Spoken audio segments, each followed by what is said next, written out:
1,37,000 కోట్ల రూపాయలు అప్పులు చేసి ఈ సంవత్సర కాలంలో ఒక్కటంటే ఒక కొత్త ప్రాజెక్టు కట్టిండా? కేసీఆర్ గారి పరిపాలన అంటే ఇవాళ తెలంగాణ ప్రజానీకానికి ఒక పాలమూరు రంగారెడ్డి ఎత్తిపోతల పథకం కనబడుతుంది, ఒక మిషన్ భగీరథ ప్రాజెక్టు కనబడుతుంది, ఒక కాళేశ్వరం ప్రాజెక్టు కనబడుతుంది, ఒక యాదాద్రి థర్మల్ పవర్ ప్లాంట్ కనబడుతుంది, ఒక యాదాద్రి గుడి కనబడుతుంది, సచివాలయం కనబడుతుంది, 150 అడుగుల అంబేద్కర్ విగ్రహం కనబడుతుంది, 46,000 చెరువులు పూడికలు తీసిన విధానం కనబడుతుంది.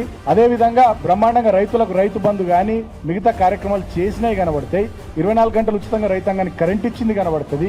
150 అడుగుల బాబాసాహెబ్ అంబేద్కర్ విగ్రహం ప్రపంచంలో నెత్తనేది, దాంతోపాటు 1000కి పైగా గురుకులాలు కనబడతాయి. ఇన్ని నిర్ణయాలు, ఇన్ని కార్యక్రమాలు మా 10 ఏళ్ల పరిపాలనలో కనబడ్డాయి. మరి 1,37,000 కోట్ల అప్పులు చేసినటువంటి రేవంత్ రెడ్డి ఈ సంవత్సర కాలం పరిపాలనలో, తర్వాత రాష్ట్ర ప్రభుత్వం యొక్క 2,82,000 కోట్లు, 2,92,000 కోట్లు బడ్జెట్ పెట్టుకున్నటువంటి ఈ సంవత్సర కాలంలో మరి ఆ పైసలు ఎటువైనాయి, తెచ్చిన అప్పులు ఎటువైనాయి? వీటన్నిటి ఫలితంగా మరి మీరు చెప్పిన గృహజ్యోతి 200 యూనిట్లు రాలే, మీరు చెప్పిన 4,000 పెన్షన్ రాలే, మీరు చెప్పిన 15,000 రైతు భరోసా రాలే, మీరు చెప్పిన ప్రతి మహిళకు 2,500 రాలే, మీరు చెప్పిన ప్రతి 18 ఏళ్ళు నిండిన అమ్మాయికి స్కూటీ రాలే, ప్రతి విద్యార్థికి విద్యా భరోసా కార్డు 5 లక్షలది రాలే, మీరు చెప్పిన ప్రతి పేదవాడికి 5 లక్షల ఇందిరా మిల్లు రాలే. మళ్ళీ మా ఇళ్ళకే 3 రంగులతో, నేను పెయింటర్ కాబట్టి పెయింట్లు వేసుడు బాగా అలవాటు కాబట్టి 3 రంగుల పెయింట్లు వేపిస్తా ఉన్నాడు. మేము కట్టిన కేసీఆర్ ఇళ్ళకే ఇందిరా మిల్ల పేరిట 3 రంగుల పెయింట్లు వేపిస్తాను. నీ 1,37,000 కోట్ల అప్పుతోని నువ్వు చేసిన ఒక మంచి పని ఏంది, చేసిన ఒక ప్రాజెక్ట్ ఏంది? ఇవాళ తెలంగాణ ప్రజలకు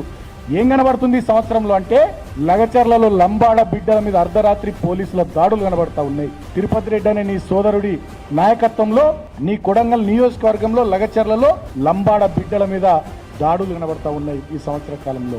ఈ సంవత్సర కాలంలో గురుకులాల్లో 56 మంది బిడ్డలు చనిపోయే దుస్థితి ఇవాళ తెలంగాణ సమాజానికి కనబడతా ఉంది. నీ సంవత్సర కాల పరిపాలనలో హైడ్రా పేరిట పేదలు, దిగువ మధ్యతరగతి ప్రజలు ఎవరైతే చెర్ల పక్కకు, కుంటల పక్కకు ఇల్లు కట్టుకున్నారో, 40 ఏళ్ల నుంచి 30 ఏళ్ల నుంచి 50 ఏళ్ల నుంచి మా దళితులు, బీసీలు, మా ఎస్టీలు, మా మైనారిటీలు ఎవరైతే ఇల్లు కట్టుకున్నారో వాళ్ళ గూడు నువ్వు కూలగొడతా ఉంటే వాళ్ళ ఏడుపులు ఇవాళ తెలంగాణ సమాజానికి కనబడతా ఉన్నాయి.